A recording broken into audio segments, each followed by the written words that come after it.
नमस्कार दोस्तों, स्वागत है आपका मेरे YouTube चैनल मूवी मैग्नेट पर। दोस्तों, यदि आप अपने बच्चों की शादी के लिए बहुत परेशान हैं और उनके विवाह में लगातार आ रही अड़चनों से बहुत दुखी हो चुके हैं, तो ये वीडियो सिर्फ आपके लिए है। आज मैं आपको विवाह में आ रही अड़चनों को दूर करने का एक ऐसा सरल और चमत्कारी उपाय बताने जा रही हूँ। यदि आपने ये उपाय अच्छी तरह से समझ लिया और मेरे द्वारा बताए गए तरीके से कर लिया, तो मेरा विश्वास मानिए दोस्तों, आपके बच्चों की शादी में जो भी अड़चनें बनी हुई हैं वे तुरंत दूर हो जाएंगी और जल्द से जल्द शादी के लिए कोई अच्छा सा प्रस्ताव भी जरूर आएगा। इस उपाय को यदि बच्चे खुद करना चाहते हैं तो वो इस उपाय को खुद भी कर सकते हैं, और यदि बच्चे खुद नहीं कर पाते किसी कारण से, तो ऐसी स्थिति में माता पिता अपने बच्चों के शीघ्र विवाह के लिए यह उपाय जरूर कर सकते हैं। दोस्तों, कई बार ऐसी स्थिति होती है कि आपके बच्चे दिखने में बहुत सुंदर होते हैं, सुशील होते हैं, उनकी अच्छी खासी नौकरी भी लगी होती है, लेकिन फिर भी शादी में लगातार अड़चनें आती रहती है। जन्म कुंडली का सप्तम भाव यदि दृष्ट ग्रहों जैसे शनि, राहु, केतु के प्रभाव में आ जाए तो ऐसे विवाह में लगातार देरी होने की स्थिति बन जाती है। जन्म कुंडली का सप्तम भाव यदि दृष्ट ग्रहों के प्रभाव में आ जाए तो रिश्ते आएंगे, बात चलेगी, लेकिन कोई भी रिश्ता सफलता तक नहीं पहुंच पाएगा। कोई रिश्ता फाइनल हो भी जाता है तो किसी ना किसी वजह से अंत में जाकर कोई ना कोई ऐसी बात निकलकर सामने आ जाती है जिसके चलते चलते रिश्ता टूट जाता है। कभी लड़की वाले मना कर देते हैं तो कभी लड़के वाले की तरफ से ना हो जाती है। फिर कुछ ऐसे रिश्ते आएंगे जो आपके स्तर के नहीं हैं, आपको पसंद नहीं है, तो आप अपनी तरफ से मना करते रहेंगे और ऐसे में बच्चों की उम्र लगातार निकलती जाएगी। तो ऐसी स्थिति में बच्चे तो परेशान हो ही जाते हैं दोस्तों, लेकिन बच्चों से कहीं ज्यादा परेशान उनके माता पिता हो जाते हैं। विवाह में आ रही अड़चनों को दूर करने के उपाय दोस्तों, इस प्रकार के विवाह में आ रही अड़चनों को दूर करने के बहुत सारे उपाय हैं और ये उपाय हमें शास्त्रों में मिलते हैं। उन्हीं उपायों में से एक उपाय आज मैं आपको बताने वाली हूँ दोस्तों। लेकिन उपाय बताने से पहले आपसे निवेदन करना चाहती हूँ कि यदि आप मेरे YouTube चैनल मूवी मैग्नेट पर नए आए हैं और आपने अभी तक मेरे चैनल को सब्सक्राइब नहीं किया है, और अभी जाकर मेरे चैनल को सब्सक्राइब कर लीजिए दोस्तों। साथ ही वीडियो को लाइक और शेयर करना मत भूलिए। दोस्तों, चलिए अब उपाय की बात कर लेते हैं। इसको ध्यान से सुनिए ताकि आपको समझने में कोई भी दिक्कत ना आए। उपाय की विधि की बात करते हैं दोस्तों। ये उपाय आप किसी भी सोमवार के दिन कर सकते हैं और सुबह से शाम तक आप किसी भी समय ये उपाय कर सकते हैं। और आपको क्या क्या सामग्री चाहिए इस उपाय को करने की? सबसे पहले तो आपको चाहिए बेलपत्र। आपके पास बेलपत्र होना चाहिए। बेलपत्र का पेड़ आपके आसपास मिल ही जाएगा, तो वहां से आपने बेलपत्र लेकर के आने हैं। और यदि पेड़ नहीं है तो कोई बेचने वाला आपके आसपास हो या फिर शिव मंदिर के पास मिल जाता है, वहां से आपको बेलपत्र लेकर आने हैं।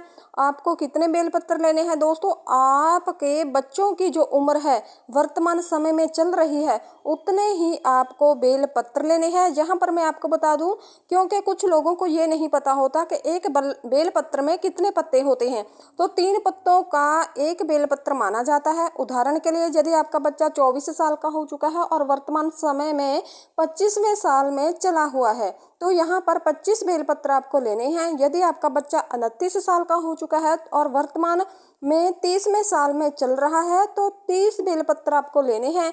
यानी वर्तमान समय में जिस साल में वह चल रहा है उतने ही बेलपत्र आपको लेने हैं।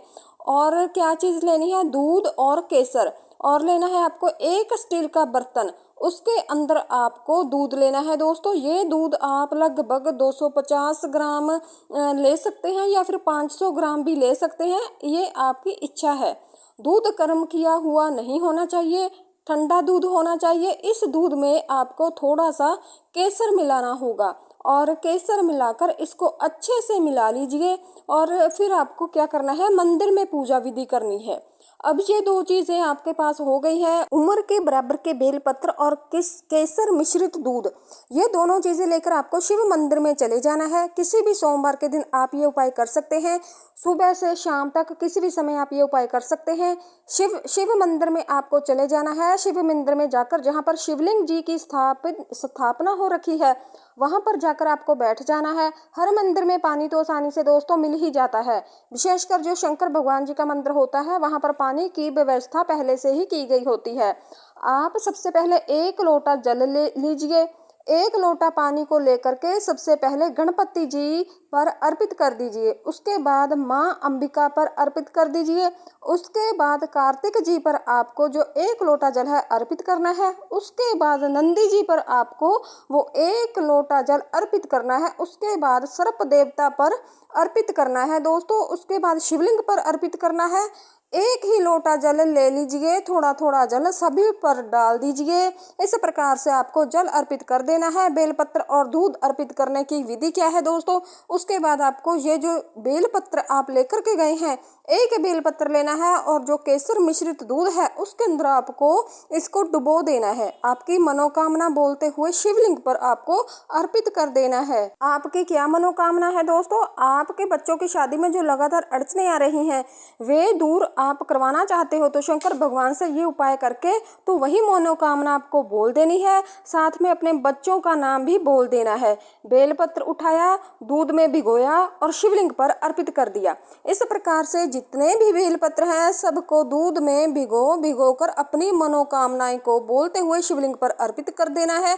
जब आप सभी बेलपत्र अर्पित कर दोगे तो दूध तो फिर भी बचेगा। इस दूध का आपको क्या करना है दोस्तों? इस दूध को भी धार बनाकर शिवलिंग के ऊपर ही आपको अर्पित कर देना है। जो बेलपत्र आपने रखे हैं उन बेलपत्र के ऊपर ही इस केसर मिश्रित दूध को आपको अर्पित कर देना है और मंत्र जाप और प्रार्थना भी आपको करनी है दोस्तों। उसके बाद आपने एक मंत्र का जप करना है, वो भी मंदिर में ही बैठकर। बिल्कुल आसान सा मंत्र है दोस्तों, ध्यान से सुनिए। मैं आपको बताती हूँ वो कौन सा मंत्र है।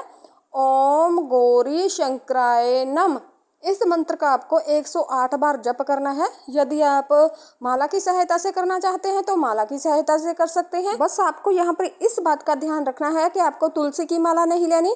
तुलसी की माला को छोड़कर कोई और माला आप प्रयोग में ला सकते हैं। ये उपाय आपको कर देना है सोमवार के दिन सुबह से लेकर शाम तक। आप किसी भी समय ये उपाय कर सकते हैं और मंत्र जप करने के बाद आपको माँ गौरी और शंकर भगवान से बिल्कुल हाथ जोड़ करके भाव से, समर्पण भाव से अपने बच्चों के शीघ्र विवाह के लिए प्रार्थना करनी है दोस्तों।